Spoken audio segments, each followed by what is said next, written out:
Bowling with the Fef. I encourage you to get fast. Your bowling stories. For all things the game of bowling. Every week. Helping bowlers. The hand collapses down. Live. And I'm going to try to bowl the best I can. 2,000 subscribers. 2,000 subscribers. I want to challenge Chad Nelson. Tom Corbett. Jason Belmonte. Let's do this. This is Bowling with the Fef. Yes, it is, and it is Tuesday night, and a big welcome to all of you watching tonight. Bowling with the Fef, a platform for you to share your unique bowling story live on this YouTube channel, and have we got a great one tonight. Can't wait to get to them. I've got a couple things I want to bring up before our guest comes on. The USBC announcing it is rolling out some updated tech on multiple platforms. They announced today that a new version of Bowl.com's mobile app that doesn't make you log in with community credentials until you arrive at a gated feature is live right now. Gated features being like find a member or the sections with key membership profile information. This new app also lets you search for bowling centers, associations, tournaments, coaches, and volunteers, along with members directly within the Find A feature of the app. The USBC president, Dennis Hacker, says it shows the organization's commitment to enhancing the bowling experience for its members.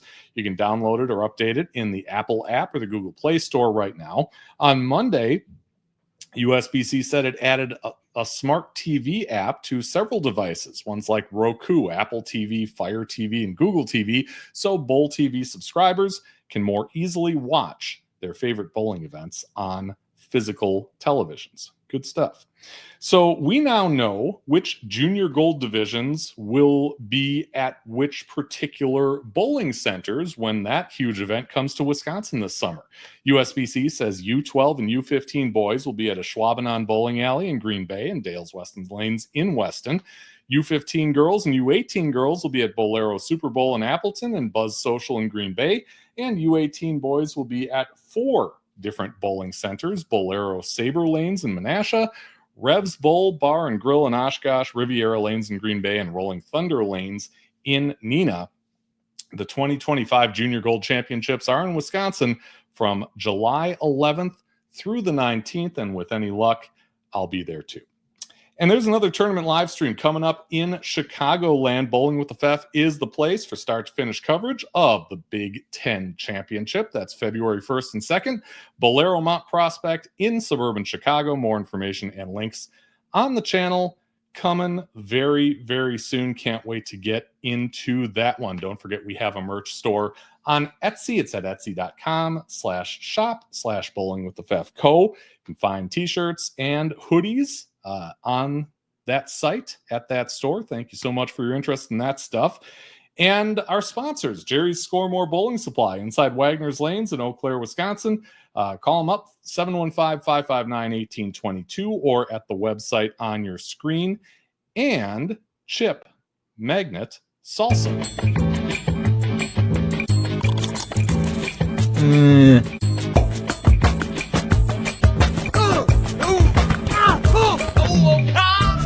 Raise your snack standards. Chip Magnet Salsa. Yeah, Chip Magnet Salsa. Raise your snack standards, and you can do it for a little bit less than you normally would with this promo code. BWTF2025, brand new for the new year. 25% off a 6-pack order on chipmagnetsalsa.com. Cool news about Chip Magnet coming out in the last week. Sean Rash is now partnering with Chip Magnet Salsa. You can also get it on Amazon. Just search for the Chip Magnet store and stock up. Chip Magnet, raise your snack standards. And as always, a big fat thank you to Chip Magnet for supporting bowling and Bowling with the Fef. We have waited long enough. Our guest tonight is, I don't want to say literally, but it doesn't really get more top of the mountain than EJ Tackett from Bluffton, Indiana, right? He's a Triple Crown winner. He has won back-to-back PBA Player of the Year awards. He's been on an amazing run, not as though he hadn't had a Hall of Fame type career before all this, but it's just been a really exciting time to watch EJ get to the top of the mountain. And I am thrilled to have Mr. Tackett on with us. Welcome to Bowling with the Fef. Hey, thanks for having me on. I'm glad to be here. Yeah, glad to have you. Like I said, the success is awesome. And we're going to kind of get to some of that and how you prepare for the season in a minute. But I do have a few things that I wanted to touch upon first. First of all, the rosters for this season's PBA Elite League. They came out on Friday. Now, I would say in news that isn't news, your leading team MOTIV. But as we found out earlier today, that may not be the case, right? Russell Mathis in there as a sub. Say it isn't so. Oh yeah, Russ is in. I'm out. And for those that don't know, Russ is Ronnie Russell's brother-in-law. Yeah. So he's poking fun. He's always doing stuff like that. Actually, last year at the U.S. Open, Natalie and I and Tripp. Because Tripp was about 2 months old at the time. We actually stayed in Russ's basement, and it's really a nice setup. He has a bedroom, a whole bathroom down there, a nice bar, walk-in wine cellar. I mean, he's great. It's a great setup. So I guess I kind of owe him for him to come in since he let me stay at his house for the U.S. Open. I love how the team kind of doubled down on this. Where Ronnie Russell says he had more to offer in the term of being an elite bowler in league-style conditions than Mr. Tackett. And Brett Spangler goes on to say, as we know, bowlers peak in their late 30s and early 40s, so this is his moment. Good run, Eddie. I hope you land on your feet, but we couldn't let this opportunity pass.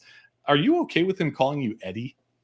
Yeah, I mean, it's as I say, my government name. Yeah.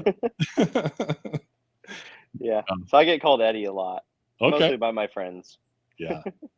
Yeah. No, it's great to see those guys with a great sense of humor. I want to say that Derek Michaud in here live says, what's up, guys?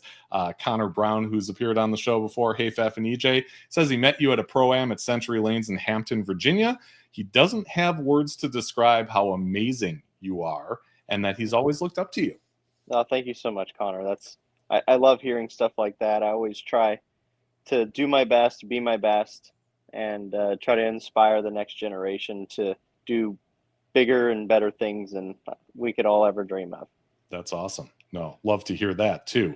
All right, so let's get to the serious part of Team MOTIV here. This is the actual team that will be in PBA Elite League Battle of the Brands competition.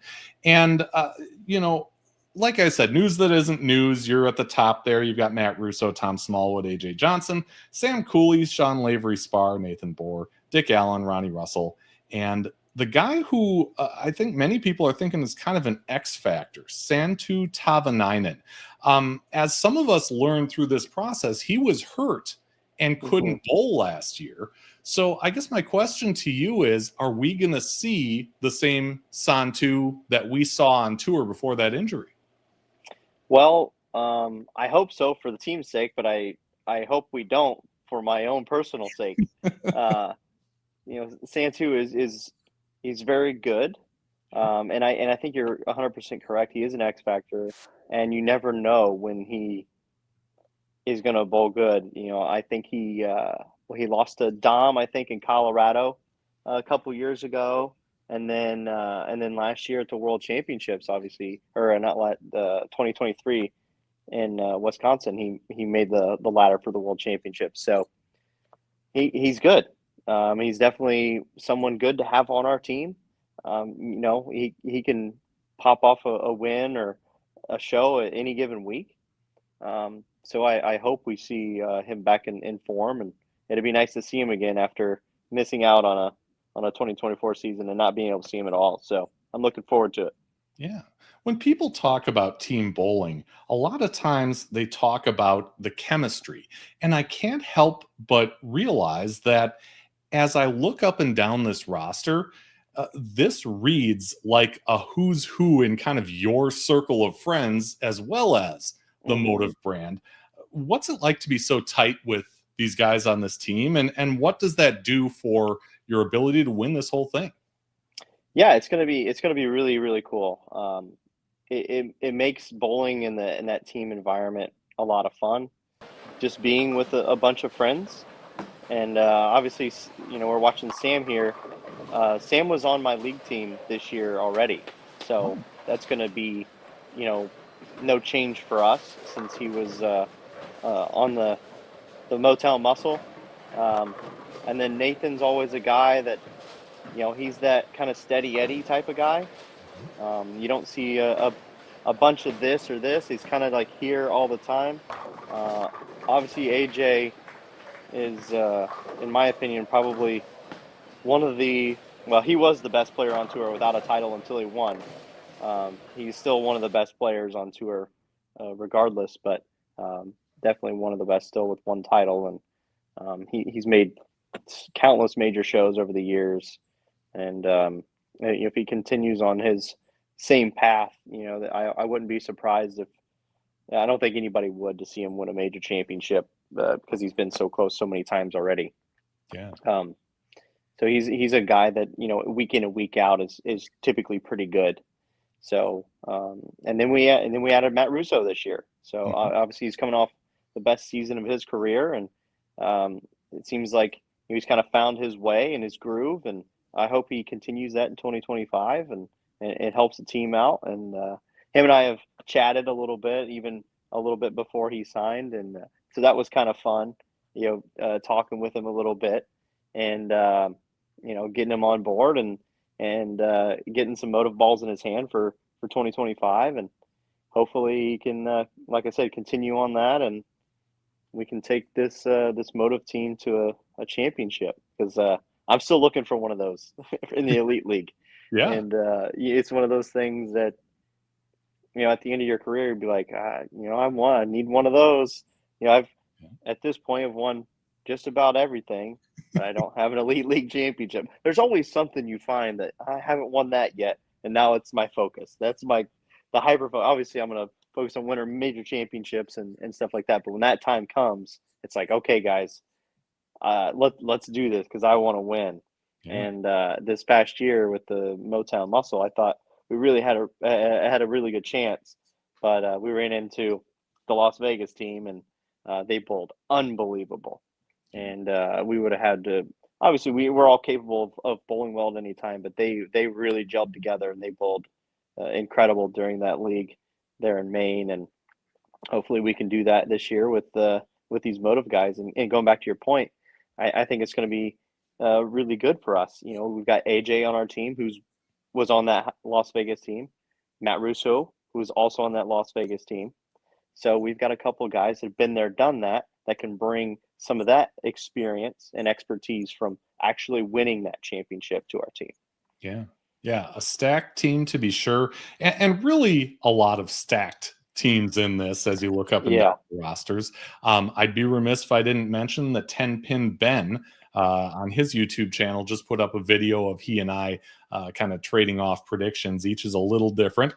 So if folks out there are looking for some predictions, I encourage you not to believe mine because they're never usually right. But on the 10-Pin Ben YouTube channel, you can find that video new today.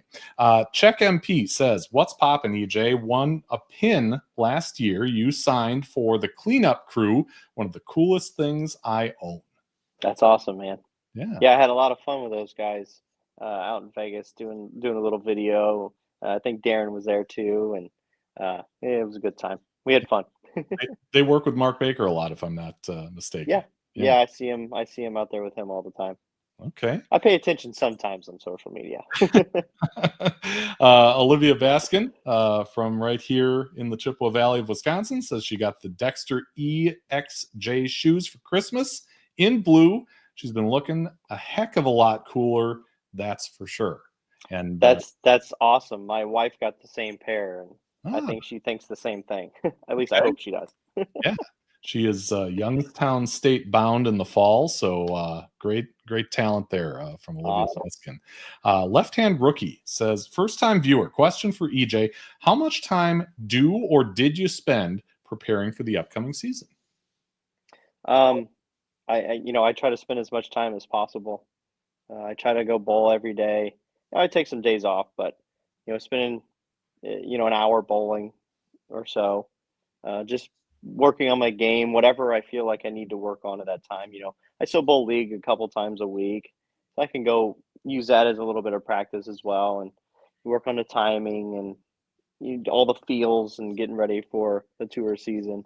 Obviously, still practicing on some patterns. I always say that you should practice with a purpose. So I kind of do that. I go in and say, this is what I'm going to work on today. Spend an hour doing that, and then that's it. I don't stand there and bowl for 4 or 5 hours in a row. One, it's exhausting, and I think there's such thing as over practice. Mhm. And it's for your body, your mind, everything. I think that's just a little bit excessive. Now, when we're really little, 9, 10 years old, you couldn't get me off the lanes. It didn't matter. But I was 10 years old, didn't know what I was doing. Yeah. As I've gotten older, you learn like, okay, I don't need to bowl for 5 hours. I need to, it's quality over quantity, So, Yeah. but then I will still go out and bowl, put a pattern out and bowl, like say, I'm going to go bowl 8 games. That's my practice session today. It's not going to go work on my game or anything like that. It's like, I'm going to go score today. So I think people need to learn how to separate those two things. Go in, work on your game. Like when I do that, I don't even turn the score on. I just turn the lane on and focus purely on that and not worry about what my score is. And then other days I go in and I'm like, okay, now I'm not working on that. I'm working on applying that to score. Like I'm going to bowl 8 games and see what I can bowl. Yeah. So you have to, in my opinion, you have to separate those two things. Great advice. Great stuff. Derek wants you to know that he signed with I Am Bowling, the competition for you, but, putting that out there, I guess. Hey, I'm going to stay with H5G, Derek. There you go. They're, in my opinion, they're the best, but, everybody's opinion is kind of the same, but, there's a reason why I'm with them. There you go. Check MP says it was a surprise gift with the Ion Pro he won. As someone who always wanted a pin, crazy to get one signed by the crew and the MVP. That's really cool, man. I'm glad you love it. Yeah. Steve Belanda, who is a previous guest on the show, says, EJ, thanks for leading me to a fantasy bowling league championship last year. He says he's drafting for this year in 2 weeks. Who will be the breakout player this season like Boog was last year? That's tough. Yeah. I have a sneaky suspicion that this year might be the best year that Chris Sloan has ever had.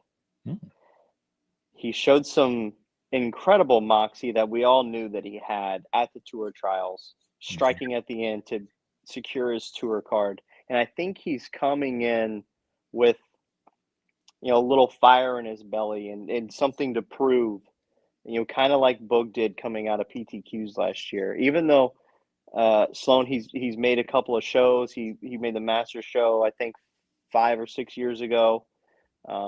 He's an incredible player, but he really hasn't had that whole season where he's put it together. And out of the guys, he's kind of the one that's got a little bit of experience, a little bit older. I think Chris is around 30. He's one that I definitely could see to have, the best year that he's had ever. Yeah, that tour trials performance was outstanding, so I can see why you feel that way. Yeah. Left hand rookie says thank you. Chuck MP says, am I missing out on something? Steve is a RotoWire guy, so I'm sure if you guys connect offline, he can clue you into that. BSJ83 says, where did EJ go when he traveled with Rash, McEwen, and Zavala? What was that experience like? And I want to kind of couple this comment with something that I read about. You guys are actually kind of bringing the crew all together here on the 11th and 12th in Missouri. Look at that lineup. You and Stephanie and Rash and McEwen and Simon. Oh my gosh. That and when they say this is a pro bowling clinic and a pro-am tournament, I mean, they're not lying. That is an incredible collection of talent right there. Yeah, so I've actually traveled with Rash and Danielle and Stephanie several places. The last time we were together, I think it was in Denver about a month ago, which was it's always a lot of fun. Sean sets everything up. We were out there for about 4 or 5 days, I think, in Denver and Colorado Springs. But Sean's very good at what he does. He does clinics all over the globe. I think last year he did something like 32 days of clinics in 4 different countries. Wow. So if you're anywhere on the globe, you're almost not guaranteed, but you got a good opportunity because he did some in Japan and he did some in Europe. So if you're pretty much any continent that you're on, at some point you're fairly close to a Sean Rash clinic that he sets up. And like I said, he's very, very good at what he does. And I enjoy it when he gives me a call and able to do it, because I know it's going to be ran well. It's going to be fun. People are going to get good value for what they're paying to be there, with several of us there, and it's always good. And Sean's mission is just growing the game. Obviously we're all making a little bit of money to show up, but sure, the mission is to grow the game and make it bigger and better, and leave the game in a better place when we're done. Leave it in a better place for the next generation. Yeah. And you guys are doing a great job of that so far, let me tell you. Larry says, thanks for being nice to me every time I see you, EJ. Last time at PBA LBC qualifying in July last year. Always a fan of you and Natalie and Zach and Kayla. Well, thank you, Larry. And hope to see you again soon. Maybe at, I think we're bowling in that center again. I don't remember when it is. Probably in March or something for a tour stop. And which is PBA just picked up a sponsor for. I think it's Owen's Craft Mixers, if I believe that's correct. For the Illinois Open, right? Yeah. So I don't remember the dates of that. All I know is we start in Delaware, then go to Indy, and I have no idea after that. My phone tells me where I need to go. And my phone tells me where I need to go because Natalie put it in our calendar. There you go. That's a great plan. All right. So you were talking about Russo switching companies, and as it turns out, he's not the only one. You didn't do that with bowling balls, but rather with grips, tacking on with JoPo grips. So tell me what led you to that and why you left Turbo. Yeah. The product that Jerry and his whole family makes over there at JoPo, the thumbs in particular, I think are the best on the market. They kind of, in a way, they kind of combine what Turbo and Vice does. Vice has the screw in the bottom, Turbo has the sleeve with the tabs at the bottom, and this one has essentially both of those things done. Obviously, on the JoPo, the corkscrew is a little bit higher up. There's still tabs in the bottom, so you get the best of both worlds. Thumbs click in, and they're super solid. I've used every system there has been out there. I've been on every staff of accessory companies over the years. And this is by far, in my opinion, the best one. Other companies make good products, but I do believe this one is superior to them. Interesting. Last week, I announced that you were coming on the show, and my guest at the time was Simon Kimber, who is the creator of the 10-pin toolkit. And I want to play back what he said when I said that you were coming on. Listen. I would say make sure you ask him about layouts. Okay. I had a very interesting not heated conversation, but definitely a very interesting conversation with him about his opinions on the importance of layouts on bowling balls. Absolutely lovely guy. He was really, really interesting to talk to, really supportive. But yeah, we had a really interesting discussion about what he thinks of bowling ball layouts. Do you remember that conversation? I do. It was in Portland, Maine. Yeah, at Bayside. Yeah. It was a great conversation, and I get very passionate about things sometimes, and but we did have a very, very good conversation, and and the things that he's doing with the 10-pin toolkit is really cool. I think it's really innovative. It's great for people learning and trying to understand the game better. He's doing an absolutely great job with that. But yeah, with layouts, it's just, I kind of think about a bowling ball a little bit differently than I think most people do. And it's simple. Like, I tried to think about things as simply as possible to not get all cluttered with numbers and all kinds of stuff. There's so many things that you can kind of get just stuck with, and it's like, okay, dude, well, this and that, and then when you're bowling, you're thinking about, oh my gosh, this, that, and the other thing. Well, this is how I do this, with bowling balls, and I do my work on the truck, and then I go bowl, and my eyes and my hand tell me what I need to do. After that, the numbers don't mean anything in the heat of the moment, in my opinion. Okay. Do you drill your own? Mm-hmm. Yeah, I've been drilling my own balls since I was about 12 or 13. Okay. So my parents have owned a bowling center since '98, since I was 5. My dad always ran the pro shop. Me and my brother took over the bowling center this past summer. So I'm a proprietor now too, on top of everything else. 1-year-old, a proprietor, 4 pro shops, trying to be a bowler. It's a little bit hectic. I bet. Kristen Anderson says that, whoops, I missed that there. I first met EJ at Bayside Bowl in 2022. PBA League was a very fun experience. Sad that it will not be taking place at Bayside this year. See you in Delaware. So she'll be there for the first stop. Awesome. I think we're all a little bit sad not to go back to Bayside because it's such a different environment than anywhere else we go. The closest thing I believe that we've kind of had to that was at Steel City in Bethlehem at Lee and Chris Desant's place during the tour finals this past year. The crowd there was amazing. They were kind of getting into it. There's some chanting going on, and it was fun. It made it a lot of fun. But Bayside is just, for 10 years was, the pinnacle. And every time I talk to someone, they're like, oh, I want to come see a PBA event. I'm like, well, you need to come to Bayside because that place, you won't believe it. And they're like, oh, really? Yeah, you need to go to Bayside. So I think we're all a little bit sad, and Charlie's been such a great supporter of us for a very long time. I don't know the ins and outs of exactly why we're not going back there.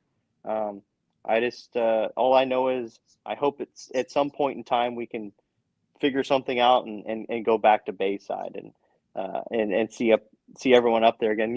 We've been going there for so long that everyone up there is friends. We walk in and it's like, oh, hey man, how you doing? Hey. Everybody's got nicknames, and it's a great time. And one of the greatest things about the people there, in my opinion, was they kind of treated us like humans. Yeah. Not to say that other people don't, but it was like you come in, you hang out, and it's like, hey, can I get you a drink? And watch you, I'm a big fan. And then that's kind of it. It's like, oh yeah, we just kind of talk about whatever and bowl and just have a good time. And just the vibe and atmosphere there is kind of like unlike anywhere else that we've ever been. Everywhere has its perks and what's great about it, and that's kind of what was great about Bayside. Like going to the TOC at Riviera, that place is packed every time we go there. And on Thursday, I think is like the first round of match play or something. They bring in bus loads of kids. They take them out of school. They're high school teams. I think there's something like 15 schools or something, 10 or 15 schools, and they all pick a player, and they just follow that player around through match play. And then you have your own cheering section, and it is wall to wall, that place. You can't move in it, and it's incredible. Wow. Yeah. And I've never been to Bayside. It certainly looks like that on TV, like the way you described. And hopefully, they get back there at some point. And, selfishly, hopefully I can make my way over there and see the real thing in person. The last time we talked was in Wauwatosa a couple of years ago. You had just won the Roth-Holman doubles with Marshall Kent. But you won another doubles title later that summer, and that was the Lucy with Deandra Asbeatty. So I reached out to her, and I asked her some questions about kind of your connection and things like that. She said that you have this unique connection because you're both from small town Indiana. She says, coming from a small town, you'd think everything would be stacked against you, and in some ways it was. But we are proof that you can come from a small town and still do really big things. That's why it's been really meaningful to me to be able to compete with him. Now the cliche kind of thing, that every sports team says is, oh, we're the underdogs. It's us against the world. Even the Patriots, when they were winning, were, oh, everybody's against us. We're the underdogs. Is there something to that the rest of us are just kind of catching on to right now? I don't know. I think I love being from a small town. The pace is slower. I don't live actually in Bluffton right now. I live in a little town called Ossian, still in the same county. It's just a little town. There's 3,300 people that live here. It's awesome. There's 2 stoplights, and I'm 10 minutes from Fort Wayne Airport. I can be anywhere in Fort Wayne in 30 minutes, 20 minutes from our bowling center. I just love being from. The pace is slower. There's no traffic. I don't have to sit in traffic all day long, which I absolutely hate. So, we travel a bunch, and I go to a city and sit in traffic. I'm like, you get me out of here. Like, I want to go back home.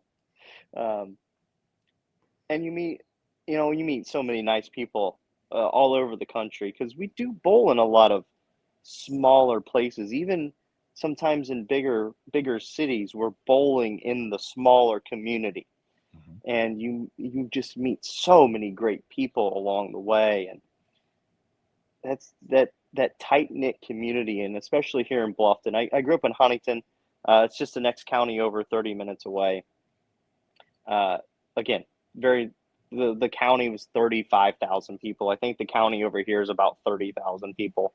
So where I live and where I grew up is essentially the same. It's just so tight-knit. Everybody knows everybody. And I'm so glad to be a part of it. The community here in Bluffton is one of the most tight-knit communities that I've ever seen. And it's incredible what people will do. We just had a pizza place just closed down. The guy that was running it, him and his wife ran it. She was kind of the brains of the operation. I think she had developed a brain tumor or something, and she passed away.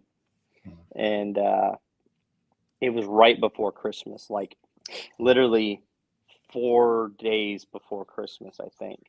Yeah. And he said, I'm going to be open the next 2 days. And the night before the 2 days is when she passed. Well, the next day, there was almost a 3-hour wait for pizza.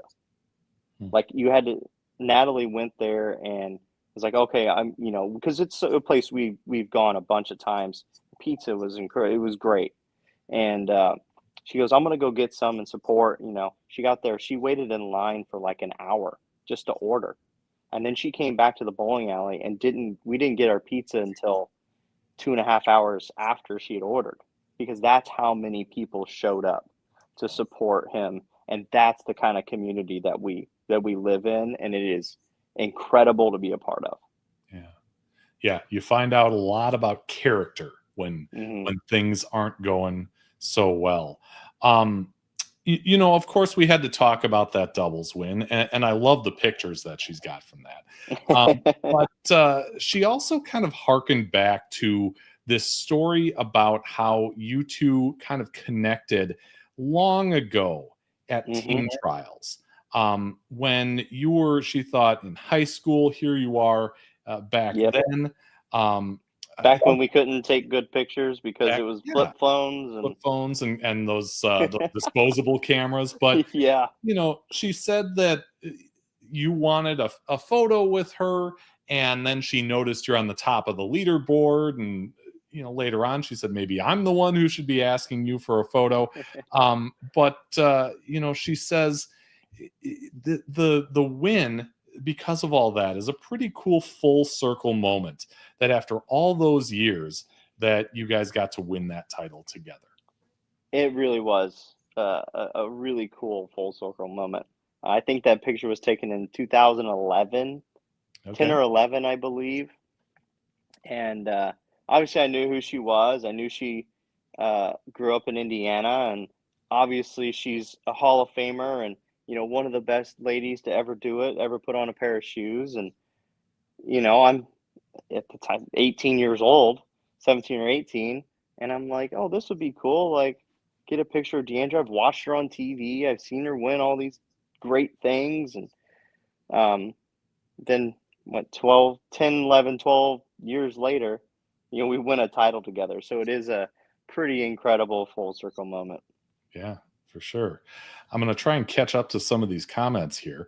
BSJ83 says, why has EJ had success at Woodland Bowl the last several years? Is it proximity to home, or is it something else?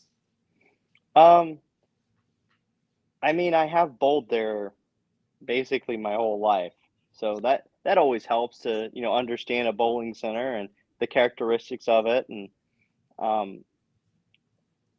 I bowled there in junior gold for the first time. What year was it? 2009 was the second junior gold that I bowled was 2009. The first junior gold I ever bowled was 2005, which was also at Woodland in Indy. They always did the finals at Woodland. So I bowled junior gold 4 times, and 3 of those were in Indianapolis. So, we bowled all kinds of tournaments there. And my first U.S. Open I ever bowled was at Woodland Bowl. So I've got a lot of history in that bowling center. The first U.S. Open I bowled was 2010, the one that Bill O'Neill won.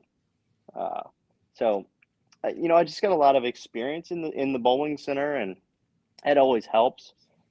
Being close to home, and I don't know if there's an extra fire in my belly or just to show off for my hometown people, and because I get a lot of people that come down and watch for a day, especially people from our bowling center. We've got, a dozen people that come down and throughout the week and watch me bowl, and that's always really cool to have that hometown support and people that care and want to see me succeed and want to watch me succeed. So, the year that I won there, I think I had about 15 or 20 friends and family in the crowd. And, it's just been really, really cool. I bowled really well, and that's the only time I've ever won in Indiana. I finished second, I think, 3 times before winning. Oh, wow. Which was heartbreaking, especially the year before when I led by so many pins and wasn't able to win the title after doing that. I don't know. I don't know why. There's sometimes you just walk into a building, you feel comfortable, and everything just kind of goes the way it's supposed to, and you bowl well. And hopefully I can do that again this year and continue the trend of performing well in the U.S. Opens at Woodland Bowl. Yeah. Yeah, I was going to say you picked a good center, the one that hosts the US Open all the time. Steve Orland says, EJ, did anyone ever show you the highlight video I made of you, LMAO? This is not a respectful way to say hi. I don't know. I mean, okay, maybe. Okay, it's possible. Yeah. Is it on YouTube? I mean, I assume it probably is. Yeah. Steve, if you want to shoot me a note and give me some more specifics, bowlingwiththefef@yahoo.com, I can forward it on to him, and we can hopefully figure that out.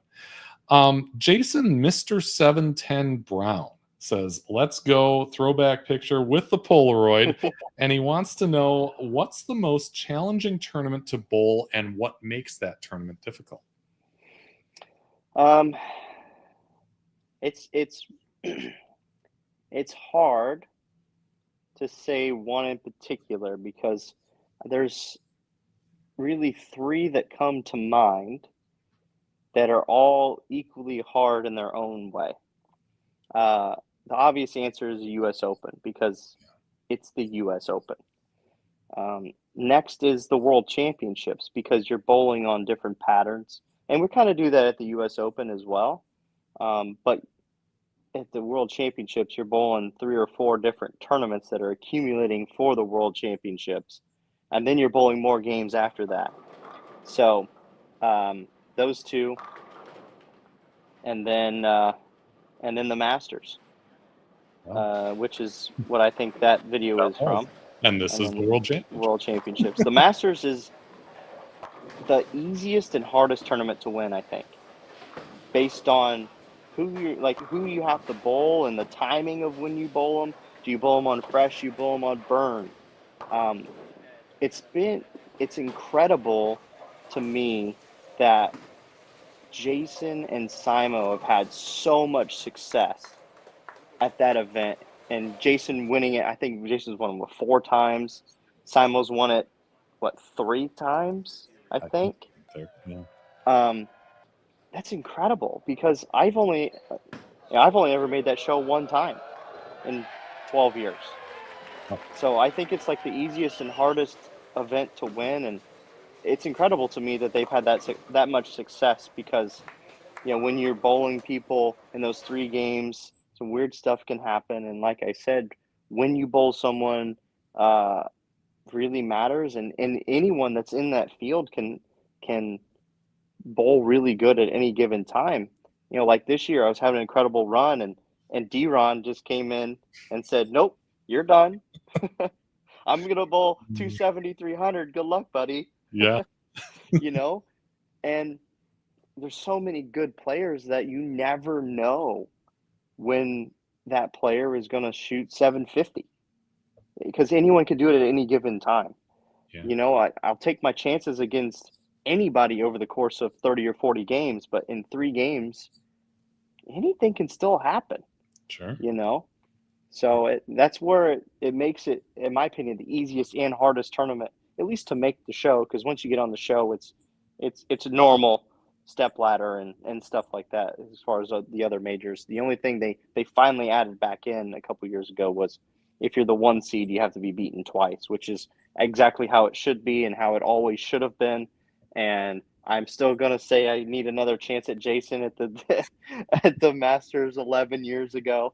But who knows? I could have won. I could have lost. Who knows? But that's the way the tournament is designed to be, and that's the way that it should be. And even though the timing of TV, you could end up with a half hour of dead time. That's the way the tournament is, and I'm really glad that they reverted back and started doing that again. Yeah, that makes sense to me too. I had the good fortune to reach out to a gentleman who had a lot to say about you, and I want to try and get through a lot of it. I know we're running kind of tight on time here, but when I reached out to Kurt Hunt, he wrote right back. He mentioned that your mom and dad bought the bowling alley that he grew up in he thinks 2018. Mm-hmm. He said he remembers reaching out to you and Natalie, welcoming them to town, and just asked if they'd like to hang out, with his wife and him sometime. He said you accepted the invite. We've been really good friends ever since. He said he was there in 2019 when you lost the 2019 TOC. And he said, he just remembers that after the disappointment of the loss, you were right there, signing autographs, taking pictures for young fans that look up to you, whether you win or lose, and you did it with a smile. And he says that's the kind of person EJ is. How special is the relationship with you and Natalie and Kurt and his family? Yeah, I mean, Kurt, he's a deputy sheriff in our town, and he's a great guy. He's a great friend. His whole family is just amazing.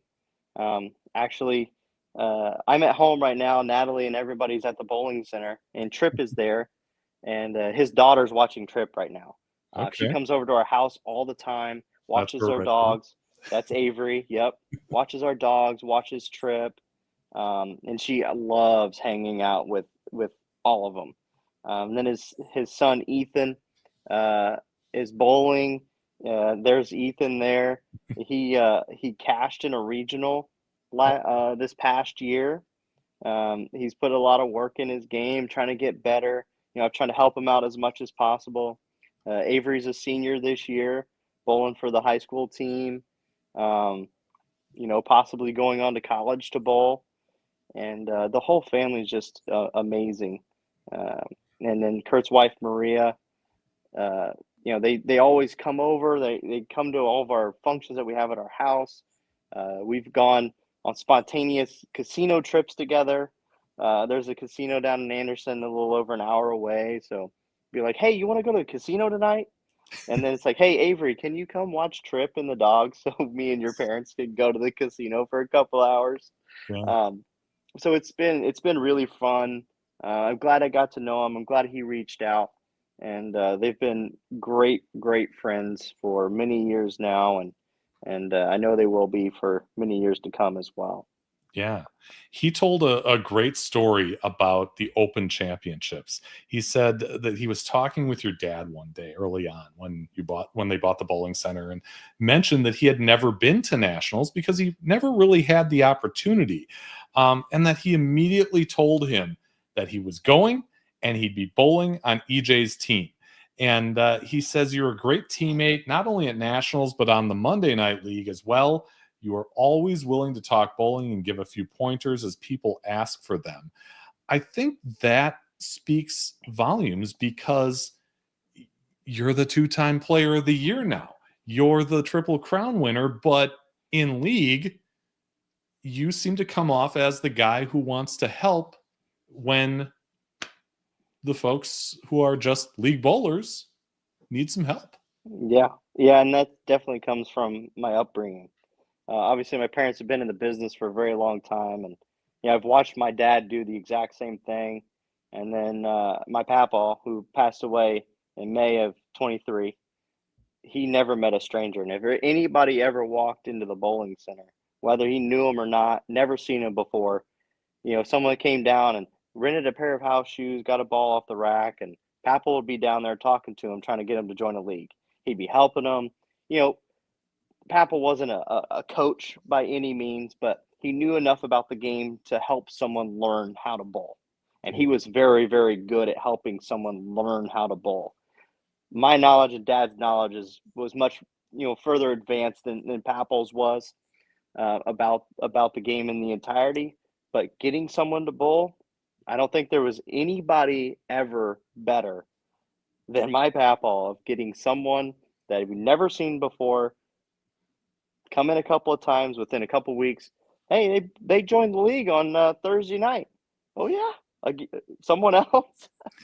He was integral in growing our league base.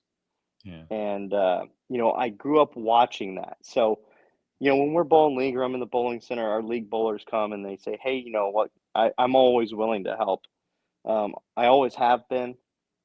Now it's even a little bit different because now I'm the proprietor and I own the bowling center, but I still do the same thing. I'm just in the bowling center more now, where I get asked more questions from more people than I previously did because I wasn't in the bowling center as much.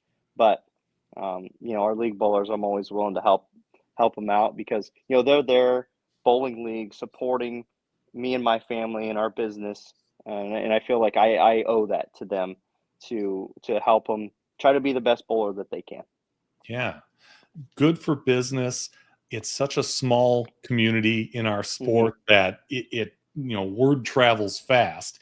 And being yourself, at least one person says, has led to some of your success. Deandra says she's been able to watch you compete up close, and she truly believes that your superpower is your nonchalantness.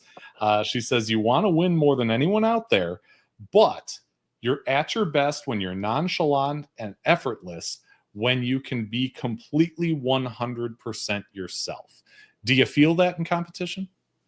Yeah, absolutely. I always try to be even keel the best I possibly can. We all have our moments where the lid kind of pops off every now and then, and you might do some things. You sit later that night and say, "What were you thinking? What did you do that for? You idiot!" And we live and learn, right? So you always try to be better the next day, but especially bowling those doubles events. I bowled with Liz for a few years.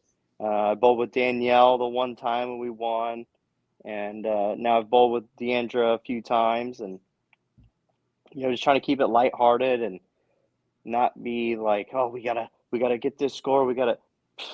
Let's just go bowl the best we can. That stuff takes care of itself if we just keep throwing strikes. So we don't worry about the scoreboard. We don't worry about what everyone else is doing. We just focus on us, have some jokes, laughs, and talk about whatever. Most of the time, Deandra's husband, John, is there and her kids, and, chit-chatting with them. We always one night we all go out to dinner together, me, Natalie, Trip, and then all the Asbadies, and, we're all friends, and we have a really good time doing that. And even when we're out, bowling on tour by myself, I'm still, trying to do the same thing where just staying even keel and just bowling. And there's times where I bowl and I just, da-di-da, la-di-la along, and I look up in game 6 of 7. I'm like, oh, well, I'm in second, because I'm like, I haven't even looked at the scoreboard yet. Mm-hmm. And sometimes I think that's the best way to be. There's guys that just don't operate like that, and it doesn't work for them. And we talked about him earlier, but Rash is kind of that way. He is a score watcher. But that's what he does, and that's how his mind works and how he operates. In my opinion, I think he'd be better off just bowling, but I might make him worse. And that's the great thing about life is you run into so many different people so many different ways of doing things, and it works for them. And that's why, when I'm coaching people, it's kind of one of the things that I do. Not to get off that subject real fast, but I'm coaching someone, like, you're gonna have to figure out to do it your way. Everyone's different. Everybody's mind works differently. Everyone's mind processes things differently. All I can do is give you the information that I have, what's worked for me, and maybe a tip you can apply to yourself in a different manner. And you kind of have to figure things out. All I can do is just give you the information, and you have to apply it to yourself the best way that makes sense to you. Yeah. We're all different physically. We all process different. And we've all got to be able to accept that knowledge in a different way if we're going to succeed in this sport. McDonald says, man, honestly, EJ, last 2 years have been unbelievable. Keep it up, champ. Your game is so amazing. Big fan. Thank you. How do you keep it up? Keep striking. Gotta keep those striking shoes on for sure. It's a lot of hard work. Practicing, staying sharp, and not only just physically, but mentally, emotionally, being in a good mental headspace, believing in yourself and what you're doing. And if you don't believe in yourself, it doesn't matter how physically good you are. It's just not going to work out. We've seen it in the past. There's been some guys that you watch them bowl and you're like, wow, that is unbelievable. Never won. And it's like, why? Why did they never win? Well, most of the time it's up here that they just never had the confidence or the drive or that killer instinct. All of those things are important of being successful, and not just what you can do physically. So it's staying sharp in that manner too, and keep looking ahead, because it's 2025. What I did in 2024 doesn't mean anything anymore.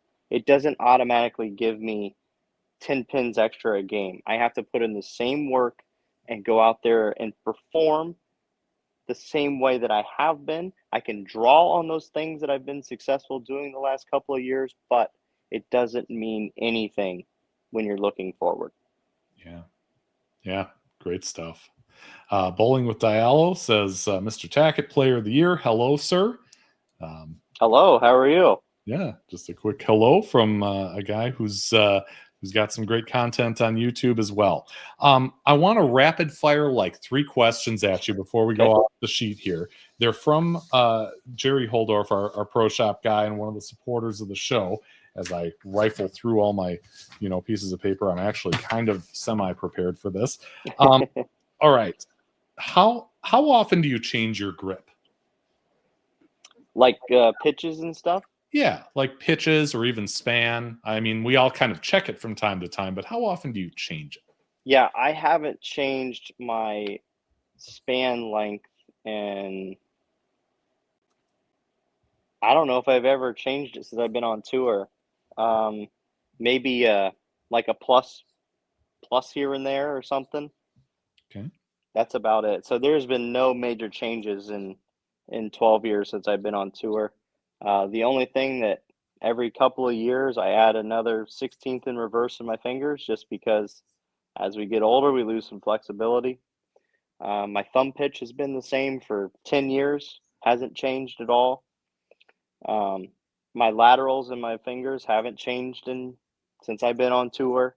3/8 both ways, pretty standard. Right now I am 3/8, 5/16. No, 5/16, I think.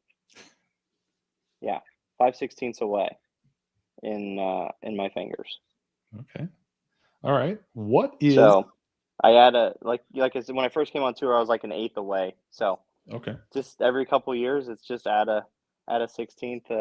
I think going into the 23 season is when I added a 16th. So I had a couple good years. So I think I'm going to leave it alone for another year before I go and start changing anything. Yeah. But those changes have been little tweaks and not huge. Yeah. Nothing major has ever happened. It's just been, like I said, as we age and stuff, it's just trying to do things to prevent injuries from happening, and that sort of thing, and just trying to listen to my body and feel my feels to see what I need to do next. Yeah. What is your axis point? I don't know exactly what it is. It's like probably like 5-ish over, around an inch-ish up. So that's kind of in that areas where when Brett lays balls out, that's about where he is. Somewhere around that 5-inch and somewhere around an inch up. Okay. Somewhere in that area. I don't really know for sure. And people say that if anyone says that you can't change your positive axis point, they're full of it, because you can. I've done it. I threw some shots one time on a black venom. I actually took pictures where I had one of the lines, normal shots like, this to my thumb, and then I threw one that, I have this release that I kind of throw it like Pete, and it gets like parallel to my finger and thumb, but gets further away. Okay. So that's a different axis point. And then I have one where I can literally get it to track like over my thumb hole. So, it's 3 different releases that the first line actually moved in directions. So there's no possible way that the axis point could be exactly the same. Right. So as I've been told that there's been people tell me that you can't change your positive axis point. Well, you can. Yeah.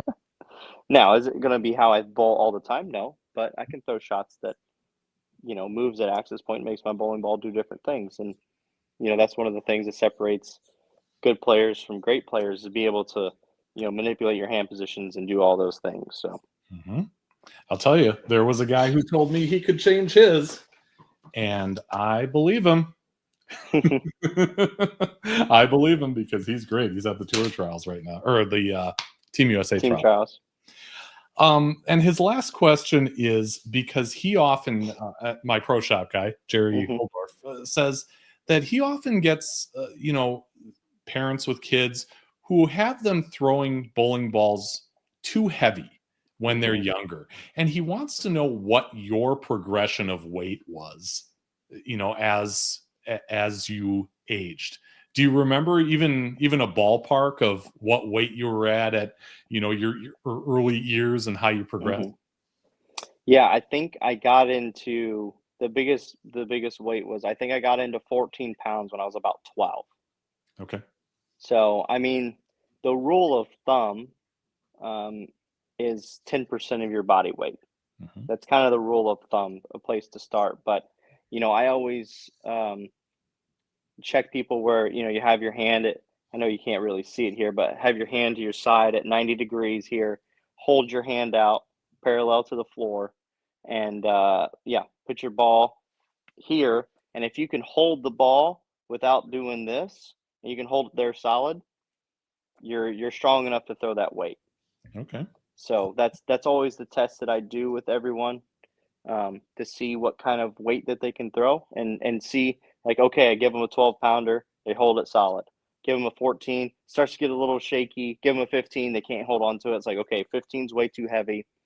14's probably too heavy. So like a 13, maybe a 14, especially with like kids, if they're getting in that progression, it's like, okay, let's not go too far too fast. Because one, we don't want you to get hurt, and two, we don't want you to create bad habits. Yeah. So that's where weight is really, really important, especially with the youth, coming up, of not getting them in that weight. It's like at 11 years old, you're not going to do anything that's going to change your life.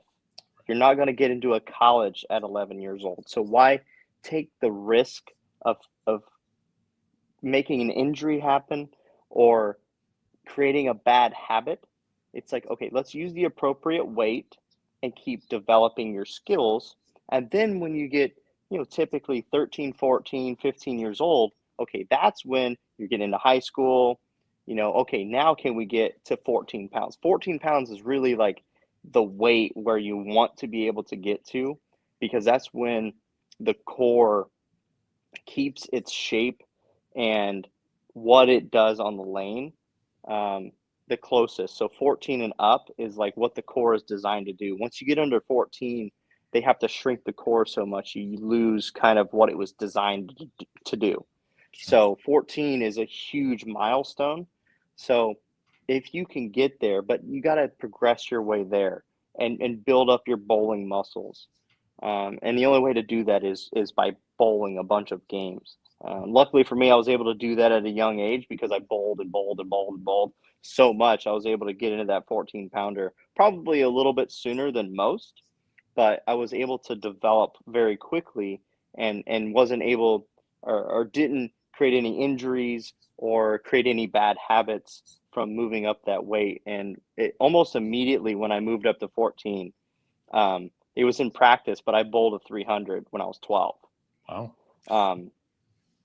And it was with one of my mom's old bowling balls. And now this was like, this predates MOTIV, but it was actually it was a SPI ball. It was a Fear Factor. Was what I bowled my first ever 300 game with. So that's my little tidbit, and obviously that was in 2005, 4 or 5 when I did that. So long before MOTIV even existed, but yeah, I've bowled my fair share with 300s with some MOTIV balls in my hand. Oh yeah, I know that, and great advice on the weight progression. Parents out there, listen to that. Take it from the champ. It's there's plenty of time to mess around. Plenty of time. Once you going into the high school level, that's when you want to say, okay, can we get to that 14-pound weight? Because it's going to make a difference with carry, ball deflection and stuff like that. Once you get to that 14-pound level, it makes a huge difference over even a 13-pounder. Yeah. There you but go. they have to be ready for it.